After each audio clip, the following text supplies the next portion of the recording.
Welcome back to Boilers and Beyond. I'm your host, Jordan Jones. We're back here today, and it's the middle of July now. We are starting to get ever so closer to college football season, less than 8 weeks away from the season opener, Purdue against Oregon State in Ross-Ade Stadium. I cannot wait for that. I cannot wait to be back on here, previewing every game, wrapping up every game.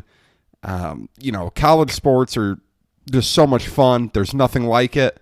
And especially this year, after last year was so abnormal, some sense of normalcy is going to be fantastic. But, as I said, still a little over 7 weeks out. Today we're going to take a deep dive into Purdue basketball, something that I know you guys, the listeners, like. The numbers don't lie. The basketball episodes certainly perform better than the football. Obviously makes sense. I can completely understand that. But we're going to do a big old deep dive into the offseason right now, because once we really get going into football, there's never an ending supply of content until that bucket game's over. And, if Purdue's going to a bowl, there's another month of football content to talk about leading right into signing day. So we're going to really have a big basketball episode here. I have some really awesome questions from the audience to answer at the end. Some of your guys' best work in terms of posting questions. So we'll get to those at the end. But, to start off, the last time we talked, Camden Heide had just committed, and it looked like Myles Colvin was going to join the train. He has since committed to Purdue, the 2023 wing player from Heritage Christian down in Indianapolis, the son of Purdue football legend Roosevelt Colvin. His older sister is a freshman on Dave Shondel's volleyball team. Obviously, a lot of Purdue ties there, but he's a really good pickup. As I said, 2023, so that's a class that's going to be really interesting for Purdue. On paper, you only have one scholarship there. That'd be Isaiah Thompson, who is on schedule to leave after the 2022-23 season. We'll see. I'm incredibly skeptical that in the days of the transfer era and the one-time transfer rule getting passed, that we're not going to see another scholarship open up somehow. I'd be surprised if Purdue goes 2 years without a transfer, just based on the nature of how college basketball is moving right now. I do think we'll see another addition to that class, but on paper, that is the only scholarship Purdue has open there right now. His tape is impressive. He is incredibly athletic, very good off the bounce, getting to the rim. Does have a nice jump shot as well, and I'm really excited to see him continue to grow. It's not all that often that you have guys commit ahead of their junior season. I think this is a different situation. Obviously, just such a Purdue legacy that you really have to, you just have to know how intertwined Purdue is into that family to understand why he committed so quickly. Mike Woodson in Indiana hopped in late on him. Not something that made a ton of sense to me. He was Indiana's first in-state offer for the 23 class, committed to Purdue, maybe a week or two after Woodson delivered that offer to him. So, a very good pickup for Purdue nonetheless.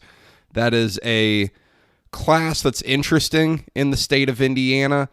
Xavier Booker is a big man from Cathedral who's going to be pretty good in that class. And then in the Lafayette area, Draven Gibbs Lawhorn is a explosive guard who began his high school career at McCutcheon, ended up going out to a boarding school out in Utah last year where he remains. So it's not a massive year in the state of Indiana, and that probably isn't a bad thing for Purdue in the sense that it's not going to be a deep year of guys to take. So Colvin's on board. He will have plenty of opportunity to show himself off now. Still another summer of AAU coming next year. 2 more years of high school ball in the state. He does go to a smaller school in Heritage. Some of that non-conference scheduling that they do will be interesting to see. Down there, do they get him up against Braden Smith in Westfield this year? Or some of the more city schools with Lawrence North having a D1 player, Warren Central. Lawrence Central might as well. I don't have the list in front of me right now, but quite a few high major players in that city this year. It'd be awesome to see if Myles Colvin could face off with them, albeit a year younger than them, but it'd be cool to see where he's at in that phase right now. Purdue did lose out on Jalen Washington, the 6'9" forward from Gary Westside High School. He's headed down to North Carolina. A bummer for Purdue fans. Purdue had put quite a bit of time into his recruitment. He is very highly rated player, 5-star on some sites, 4 on some other ones, but obviously that's one Purdue wanted. Purdue didn't get. That is life in recruiting. Still one more scholarship open for the 22 class where they already have Braden Smith, Fletcher Lawyer, and Camden Heidi on board. We'll continue to follow that. Obviously, we are moving into football season, but if there's a basketball commit, don't worry. We will touch on that here on the show. Those don't come around all that often, so we've got to hop on them when they do. Now, most recently, this past weekend, there was tons of talk in the Purdue community about the FIBA U19 World Games, where Zach Edey represented Team Canada, Jaden Ivey, Caleb First represented Team USA, 3 Boilermakers over there, and they were all rock solid at the lowest point of talking about them. Jaden Ivey and Caleb First on the gold medalist United States. Ivey averaged 12 points, 3 boards, 2 assists, and a steal and a half a game. Really did a nice job of stuffing the stat sheet a bit. He had some really electric plays in the fast break, a couple of big-time dunks, a couple of really crazy finishes, knocked down a few threes, though he wasn't as efficient as he probably would have liked. But Jaden Ivey was really good and had some of those highlight plays that really get the eye of national analysts on Twitter and in the college basketball media world. So all good for him. He figures to be someone who will have a big decision to make about his future after this upcoming season when it comes to the NBA or staying at Purdue. So that was a good start for him. Caleb First as well really showed that he's ready to play at the Big Ten level and play well. 7 points, 4 boards in 12 minutes a game over in Latvia for this. Shot nearly 60% from the field and 75% at the line. Only turned the ball over twice in 85 minutes. That is impressive stuff. There is no too large of value that you can put on that. 2 turnovers in what would be more than 2 full games of playing time. That's great. That's something you would absolutely love to see translate to this season. For Caleb First, who figures to get quite a bit of opportunity this year, the Indiana Mr. Basketball coming in. Big opportunities coming for him, and he looks ready to pounce all over those. And then Zach Edey, unbelievable stuff. The guy just keeps getting better and better, quicker and quicker than anyone anticipated. 15 points, 14 boards and 2 blocks a game over in this tournament. I mean, that's pretty impressive stuff. Shot 56% from the field and helped Canada get to a bronze medal. Their only loss came to Team USA in the semifinals, so they beat everyone outside of the gold medalists. Edie had some massive performances, 24 points, 15 boards against Spain, 18 points, 17 boards against Senegal. You know, really cool stuff. 5 blocks in the bronze medal game against Serbia. These guys going over there is really good for Purdue, and it's really good for them. We've seen Purdue players in the past do this. Caleb Swanigan, Carson Edwards both did, and that helped them propel themselves to really good years, their sophomore years in both cases.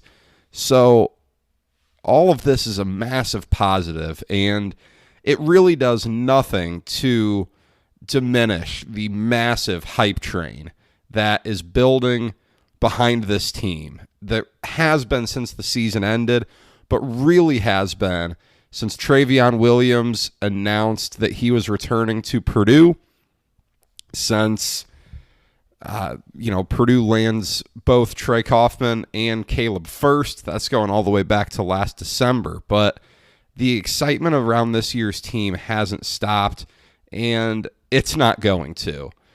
This is going to be a massive season.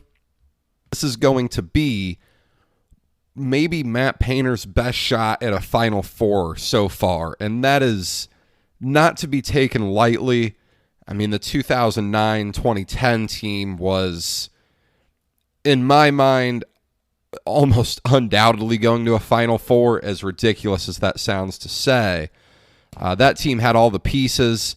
The team the next year still had a lot of those pieces. You know, obviously the 3 players, Etuan Moore, Jawan Johnson, Robbie Hummel, prior to Hummel re-injuring his knee on that faithful October morning at the COREC while Mackey was under construction. Those are 2 of Painter's other ones. The 2018-19 team came as close as humanly possible without getting there. Maybe this is the year Matt Painter breaks through. I don't know. I sure hope so. I know all of you listening hope so as well. It's going to be a fun ride. And a big part of that ride got announced here recently when the entire non-conference schedule, by this point, is all out. So we'll dive into some thoughts here. It is a different non-conference schedule than we're used to. Matt Painter is very, very aggressive in non-conference scheduling usually. And that's not to say that this is some very weak non-conference schedule. But, we'll run through it chronologically here. Your first 3 games, Bellarmine, Indiana State, Wright State. Those are in a 8-day stretch, November 9th, November 12th, November 16th, all at Mackey Arena. I have nothing wrong with any of these games. I like playing Indiana State. I always support Purdue playing programs within the greatest basketball state in the union. Love that. And the Sycamores aren't going to be any too hot this year. New coach in, almost the entire roster out. That'll be difficult. Know nothing about Bellarmine. I really know absolutely nothing there. And Wright State, a fine program from the Horizon League. Can't say that I'm any too familiar with the Raiders and what they have coming back. I have not started looking into these games at all. The exhibition, by the way, November 4th, that's a Thursday night against UIndy. So that'll be your first opportunity to be back in Mackey Arena. Thursday, November 4th against UIndy. But after those 3 mid-majors in a row, Purdue plays in probably the premier non-conference tournament this year, weekend of November 20th.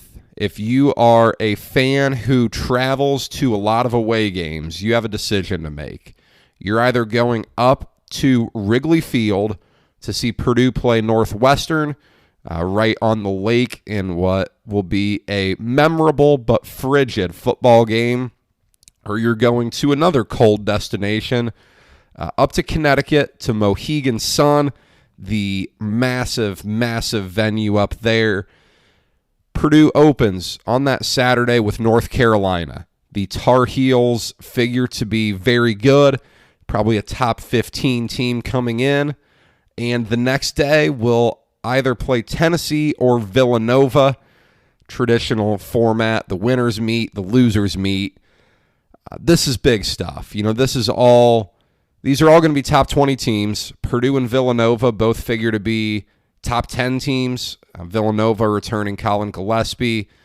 They're going to be a national contender early on in the year, as will UNC. Tennessee recruiting well still under Rick Barnes there.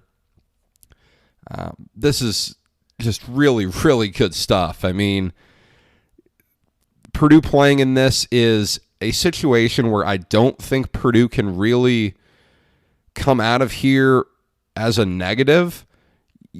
Sure, you don't want to go 0-2 here. That's clear. That's obvious. I think right now Purdue might be favored against North Carolina. Purdue Nova, that's pretty close. These are going to be really good games. These are really good teams. And if you're Purdue, and this is why Matt Painter likes to play these games, you lose a game like this and you're by no means are you hurt. You're not going to have some massive NCAA tournament resume hit. You just learn and move on. And if you win them, all the power to you. That's massive stuff. We've seen what happens when Purdue doesn't do as well in situations like this. A couple years ago with that Vince Edwards, that group's senior year when they went 1-2 down in Atlantis, and then after that rattled off a 19-game win streak. Everyone forgot about that Atlantis trip. They got up to number 3 in the country. You have nothing to lose by playing in that tournament and everything to gain. They come home for a Black Friday showdown against Omaha. I know nothing about Omaha. I just clicked on their link on the Purdue Athletics website. I guess they're the Mavericks. You could have given me a million guesses and I wouldn't have gotten that one. And I tend to know a lot of those, so that says something. That's going to be as I said, Black Friday, probably an afternoon game, the day before the bucket game at Ross-Ade. That'll be a nice little tune-up game before the Big Ten ACC Challenge, when it seems like Purdue and Florida State are now getting their annual matchup in. They have played, 3 years ago now in the Big Ten ACC Challenge, a game Purdue with Carson Edwards could not pull out late. They lost in overtime 2 years ago in, goodness, what was that? The Emerald Coast Classic championship game, I believe that was. Purdue beat VCU in a ugly game, lost to Florida State in an ugly game, in what turned out to be a very ugly season for that group. But, all the talk was that people wanted Duke. Purdue fans really wanted Duke to come to Mackey in Coach K's last season. They didn't get it, but this is just as productive, if not more productive, of a game. Florida State might be better than Duke this year. I don't know. I don't know a ton about Duke's freshmen yet, but Leonard Hamilton's teams are always really long. They are always very athletic. And that's something that has given Purdue problems in the past. Getting this early on is a very positive thing. Getting it in Mackey Arena is an even more positive thing. This will be your first big game where Mackey Arena is really bumping, and that is November 30th, the final day of the month, against Leonard Hamilton Seminoles. Then they will play 2 Big Ten games. That is a part of the Big Ten schedule ever since they moved to 20 Big Ten games.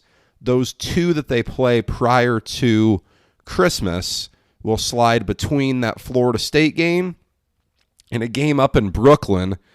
I don't know what they call that arena now. I don't know what corporation has their name on it, but where the Nets play. Purdue's taking on North Carolina State.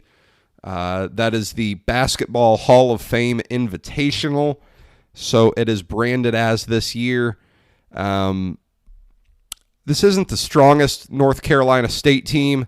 They are still dealing with a little bit of the fallout of their FBI scandal, investigation, however you want to phrase that. But a cool opportunity for Purdue to play at an NBA venue. That'll be right before finals week, so a good little way to wrap up the semester for the team before they take the week off, as is always the case. They take the week off of finals and then go down to Indianapolis for what figures to be the final edition of the Crossroads Classic, the tournament that Purdue fans love to hate, the tournament that Purdue loves to play poorly at. They get Butler this time. Last time they played Butler was a sloppy one 2 years ago. Purdue lost that. But Purdue did win last year, played very well in a win against Notre Dame. So hopefully that good karma can continue and Purdue can go out with a win at Bankers Life Fieldhouse and finish that with a strong note, a much stronger note than they began the event with when they lost the first 5 years of that, I think. So they would love for that to end on a much brighter note. They wrap up non-conference play right before Christmas. Incarnate Word, a very obvious game to play, with Carson Cunningham being the head coach there, Ryan Smith being one of the assistant coaches there, a Purdue connection, a game that certainly they want to play. Carson Cunningham hasn't had the most success there, clearly hoping he can turn it around, but a bit of a homecoming for him. And then after the holiday, Purdue plays Nichols. I guess they are no longer Nichols State, must just be Nichols now. The Colonels, coming out of Louisiana, wish I could tell you more about them, but I'm going to guess Purdue will be 30-point favorites there. So that's what you've got for non-conference. I know listening to a list sometimes isn't the most fun, but try to at least give some thoughts. It's not Purdue's toughest non-conference slate. I know the sports information director, Chris Foreman, brought up a good point on Twitter. They had some games they had contracts written for prior to the COVID season where non-conference play was greatly limited last year. With that schedule, combined with their Big Ten schedule, they certainly will have plenty of opportunities to prove themselves. Some of the highlights of that Big Ten slate, which the dates haven't been announced yet.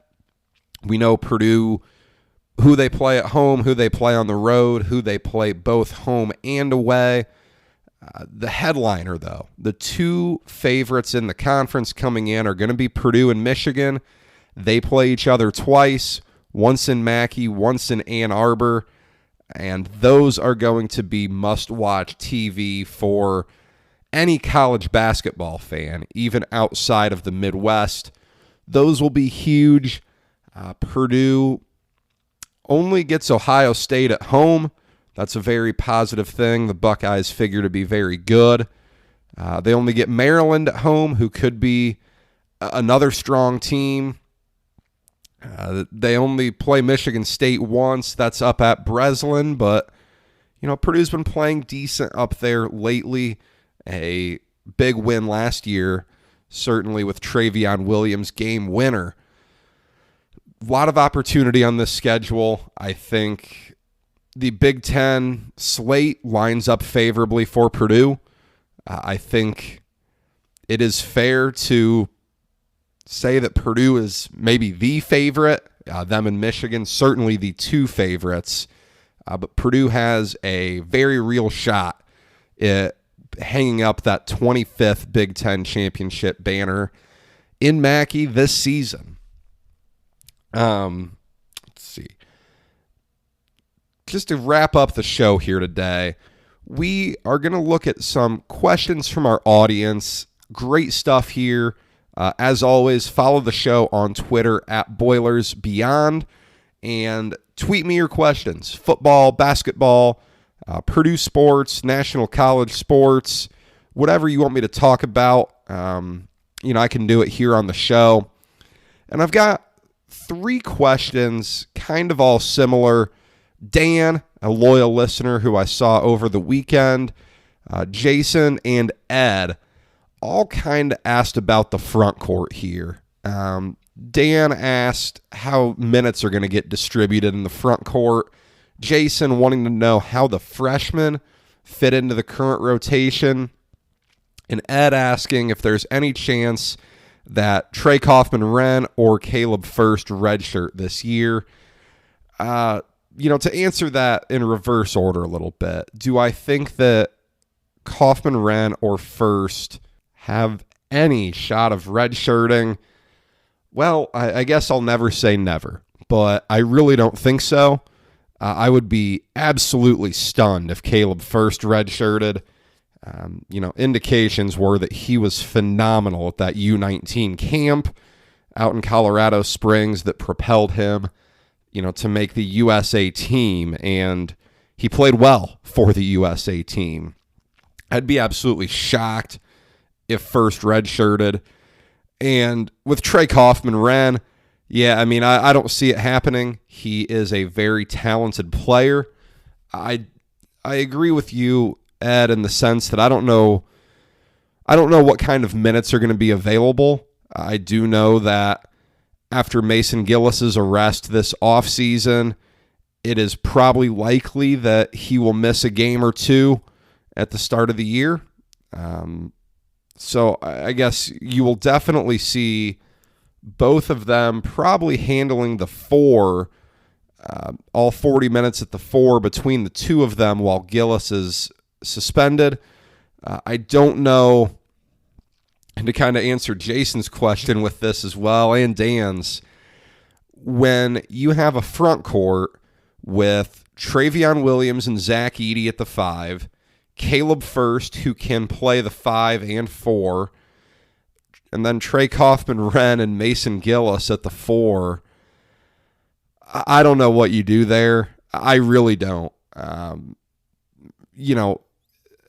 It's very easy this time of year to fall in love with the freshmen because they're the new kids on the block, but Mason Gillis is a hungry player. He's not going to let himself get beat out easily, and he does a lot of things really well that are going to be valuable for Purdue. He's going to shoot the ball well. He's a pretty good three-point shooter. So, getting him off the floor, he rebounds incredibly well. It's not going to be easy to put him on the bench. So, Caleb First, Trey Kaufman-Renn are going to be battling for minutes, but I'd be really surprised if they redshirt. Now, I guess the other part of that is you have the 5 spot where I just don't see how you don't get 40 minutes out of Travion Williams and Zach Edey unless one of them is either hurt or they're both in foul trouble. I guess now the luxury you have is there were a lot of games last year where both of those players would have 2 fouls with some time left before halftime.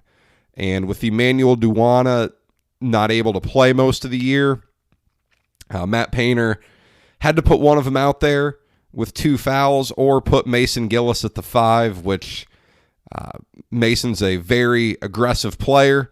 He rebounds very well, but he's a little undersized for the 5 at 6'6". So now Caleb First is the easy plug-and-play solution there, and will probably be one of the best number 3 options at center, if not the best number 3 option at center in America this year. And then a really, really good question from Adam on Twitter. He says he always hears Coach say that young guys don't play as much because of defense. He's curious, how hard is Matt Painter's defense versus high school defense, or what's so different between those two? You know, this is a really good question. The difference really comes into the player's role. A lot of times when you have a player who is good enough to play at the Big Ten level, he is so head and shoulders better than everyone he played with and against in high school that you could never afford for that player to be in foul trouble. And that limits what they do on defense. I think you see it a lot here in the state of Indiana, where a lot of our elite basketball talent is on their own high school team. I know there are some instances where, you know, a team in the States has 2 big-time players, you know, the Marion teams in the 80s, the Lawrence North teams in the mid-2000s, but, you know, for the most part, it's a player's team. And when you have players like that, you can't let them pick up fouls. You know, for instance, if Caleb Furst was in foul trouble this year, Blackhawk Christian wasn't the dominant force that they were. Or this year with Purdue's recruits, if Braden Smith is in foul trouble, Westfield doesn't stand a chance. That's nothing against Westfield, but that is not known to be a incredibly strong program. Braden Smith is going to make that team go in every sense of the game. So, you know, he's going to really, not that he's not going to play defense, but you can't let him get into foul trouble. And that's so often the case of players who come into a Big Ten school. So it's not necessarily that the defense is harder. Now, schematically, it's not harder because it's a man-to-man. I mean, that's as basic as it gets. But having to play a hard man against the best competition you've played in your life, all the while, I mean, if you're a freshman and you're not starting, you come off the bench, you're not in as much of a rhythm, and you're going out there and you're guarding Dwayne Washington, you're guarding Aaron Henry. If you're a big guy, you know, you're guarding Trace Jackson Davis, or last year Luka Garza. I mean, it's a massive jump up in what you're going up against, and you're being asked to play defense more than you ever have in your life. And when you play those, you know, big-time players in AAU, it's not as defensive of a game. Both, A, it's a run-and-gun format entirely based on offense, but B, you know, you might be on your 5th game in 4 days. You're exhausted. Those guys aren't going all out, diving all over the floor, and, you know, really playing hard on defense every possession. I don't know that you can physically ask that of someone. So that's kind of why. And it, more than anything, it's just an adjustment to the speed of the college game. And that's always the biggest adjustment a freshman goes through when they go from high school basketball to college basketball. That's all I have for you today. Thank you for joining me, spending some time with me, and thank you to those of you who asked questions.